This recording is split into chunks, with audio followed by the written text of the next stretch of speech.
Hello, I am Mass Bacon, and this is a rundown of my thick glass cannon Evoker build. So let's jump right into it.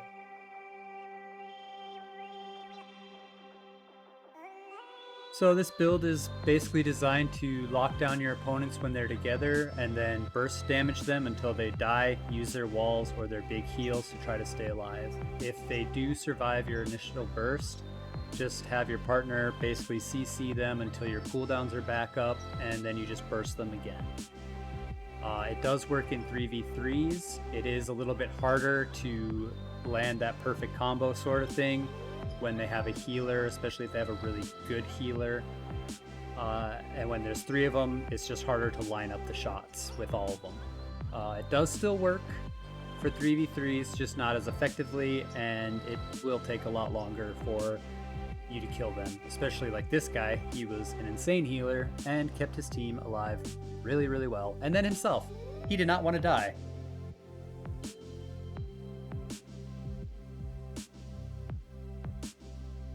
Alright, so the gear is pretty simple. You're just going to be getting the PvP gear. You mostly want to focus on crit. Critical strike. Every time you see critical strike, get that piece because you want to crit as much as possible to get higher burst damage out of it.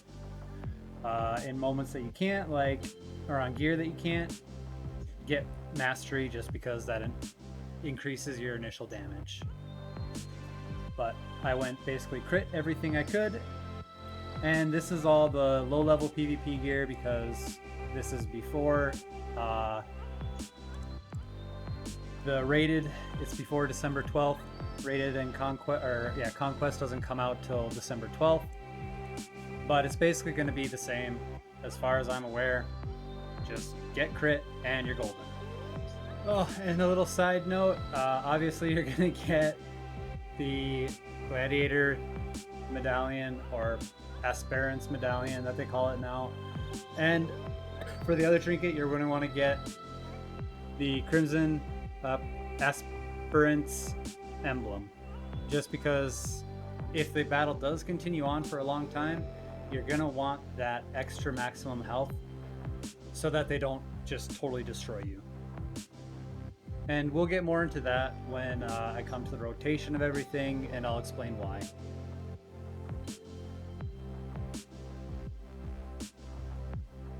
This is my talent tree. I'm just going to go over the key ones that I think are important. If you want a more in-depth version of the talent tree, just let me know in the comments and I can make a more in-depth video.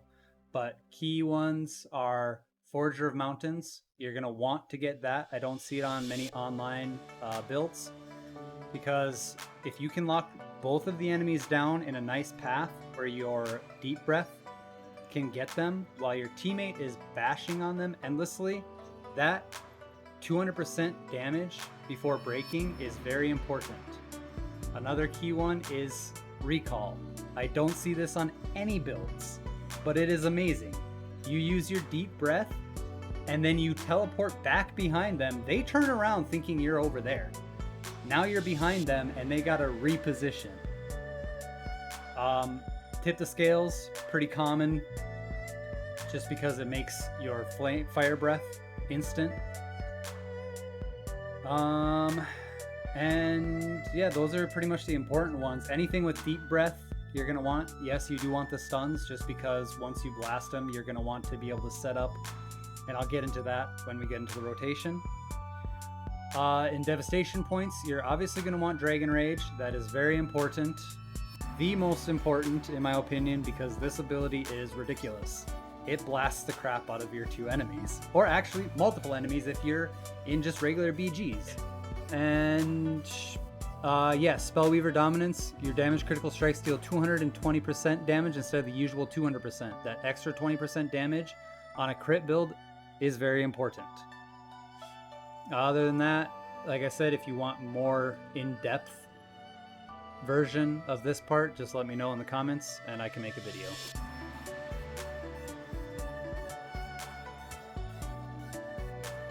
Now it is time for the rotation. The first thing you're going to want to do is get them lined up so they're both next to each other if you can. Then you want to use your landslide. Now that they're stuck in place, they will not be able to get out of your deep breath. So you cast your deep breath and blast them. You're going to want to recall right away, because once they aren't stunned anymore, they're going to turn to face you that direction. Now you're behind them. So you're going to tip the scales and immediately Dragon Breath on them. After that, you're going to want to Dragon Rage, and hopefully something procs a Living Flame like it just did. Oh, I got 2. Sweet. Oh, no, I didn't get 3. I thought I got 3 there for a second. That is going to be an insane amount of damage, and I'll show you once the cooldowns are done on my DPS counter here just how much damage that can do. Alright, so my abilities are off cooldown, and let's just show you. So, Landslide, Deep Breath, Recall, that, no proc, but, oh, there's a proc. 680k damage off the bat. That's a lot of damage. 124k a second. Brilliant.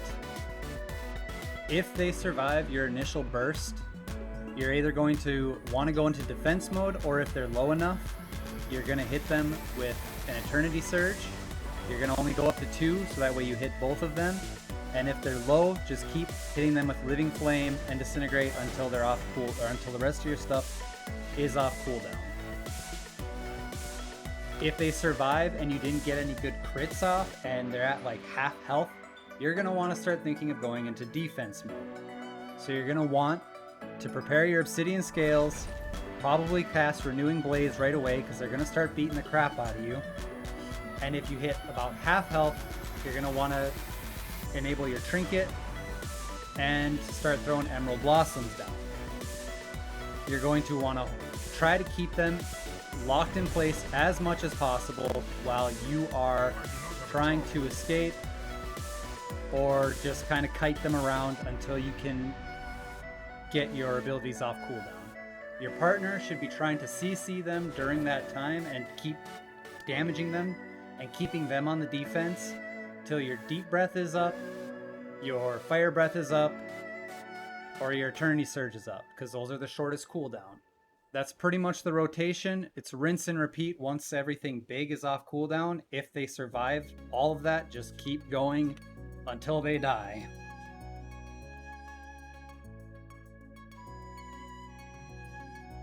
Alright, so now that I've shown you the gear, talent tree, and rotation, which I did forget one ability, which is Pyre.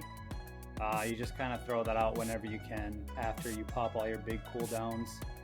Not the biggest deal, but still an ability. Now that I showed you all that, we're going to jump into some skirmish. Can't do rated yet because it's not December 12th. So we'll just hope for 2v2s and show you what it's all about. Alright, so we got into 2v2s. We have a rogue versus a rogue and a druid, so everybody's going to be stealth but me. So I'm going to get gone on hard. Probably going to end up walling pretty early. Just trying to survive.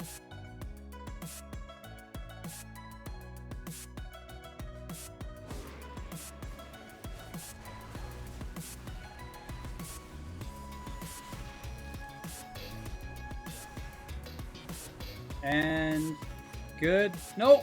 Come on.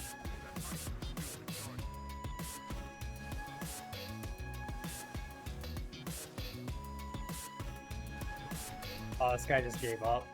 Rip. Didn't do as much damage as the other rogue, but you kind of get the idea of it's a total burst. And it will mess people up. GG's. And if you want to watch me do arenas live, go over to my Twitch channel. Link will be in the description. Peace.